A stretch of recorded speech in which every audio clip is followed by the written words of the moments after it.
Hello everyone, I Neha Patil welcome you all in today's session. Today we are going to see the non-recursive post-order traversal of a binary tree. In previous two videos we have seen the non-recursive pre-order and the in-order traversal of a binary tree. Now today we will see the implementation of non-recursive post-order traversal of a binary tree. So I have taken this example. So firstly I will explain you how the post-order traversal works here. So as you know that in case of the post order traversal, we are going to traverse the LRD technique. That is we have to visit the left side first, then we have to visit the right side, and then we have to visit the main root node. This is our the post order technique. So for this tree, if we see it, then it will work like this is our the left side is there.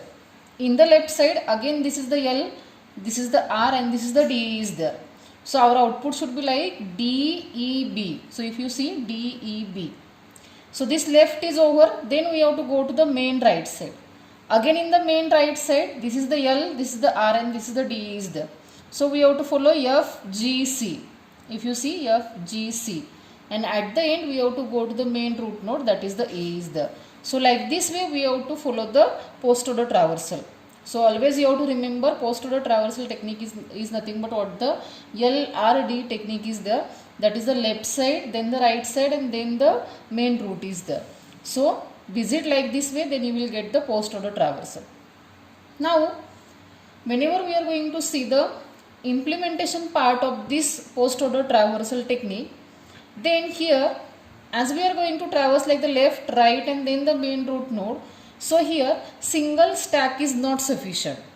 What we have to do here, we have to use the two stacks like this way. I have drawn here the stacks. So we have to use the two stacks here.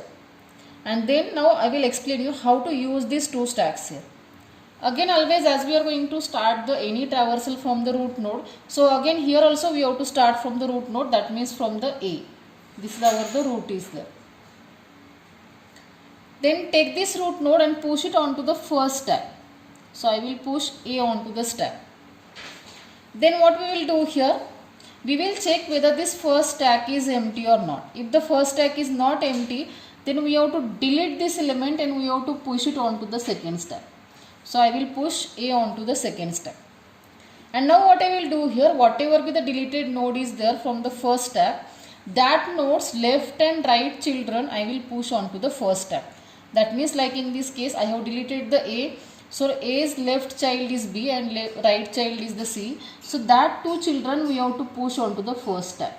So B and C I will push onto the first stack. After pushing this, once again check whether the condition, whether the stack 1 is empty or not. If the stack 1 is not empty, delete this topmost element, that is the C, and push it onto the second stack. And C's children, that is the F and G, now we have to push onto the first stack. So if you see the F and G, I am pushing onto the first stack. After this, once again check the condition whether this S1 is empty or not. As in this case S1 is not empty, delete the topmost node, that is the G, and push it onto the second stack. And then G's left and right child we have to push onto the stack. But now in this case G is not having any left and the right children, so we are not going to push anything. Delete the second topmost node, that is the F, and push it onto the second stack. And check whether F is having any left and the right child is there or not. Now in this case again F is not having any left and the right children.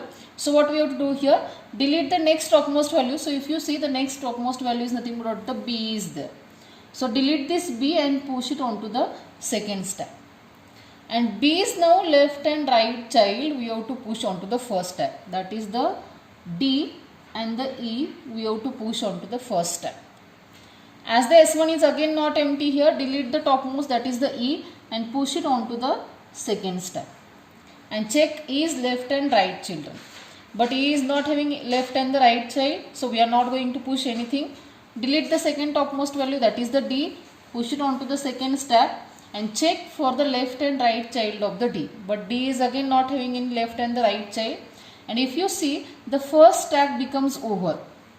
All nodes are deleted. So we have to stop here.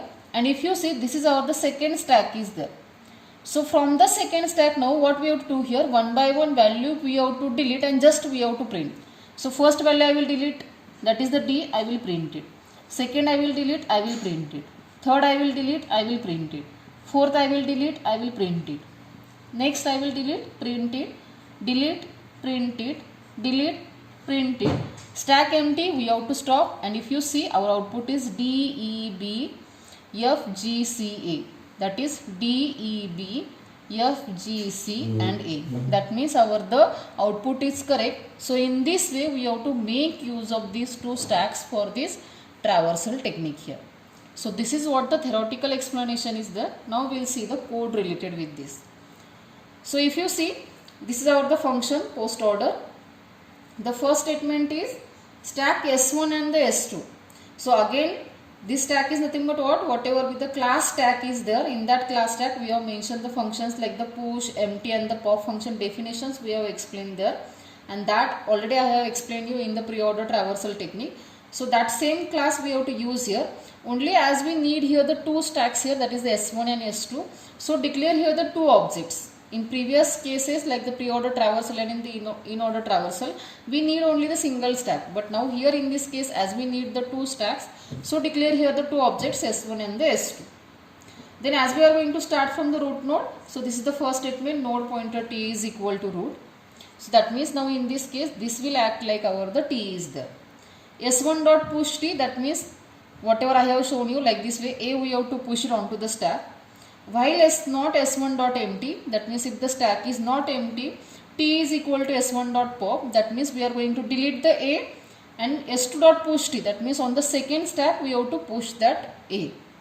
And then if deleted node is having the left and the right child, that is if T left is not equal to null, S1 dot push T left. If T right is not equal to null, S1 dot push T right. That means A's left and right child we have to push onto the stack, like in this case B and the C I have pushed onto the stack. So this procedure we have to repeat till this S1 becomes empty here, and whenever this S1 becomes empty here, this while will stop executing and the second while will start executing. In that second while, if you see, we have written the condition while not S2 dot empty, that means till this S2 becomes empty, only root is equal to S2 dot pop, that means one by one value we have to delete and see out that value, just we have to print. So we will get the output like this way. So this is the very easy code as compared to all the pre-order and the in-order traversal. Only what we have to remember here, we have to start from any, that is the main root node, push it onto the first stack, delete that node, push it onto the second stack, and A's left and right child you have to push onto the first stack. So like this way, one by one value we have to delete from the first stack, we have to push onto the second stack, and child of the deleted node you have to push onto the second stack. So this procedure if you implement like this way, you will get the non-recursive post-order traversal of a binary tree. So this is the explanation for this technique. Hope you have understood this. So thank you for watching this video. If you like it, then don't forget to like and subscribe. Thank you.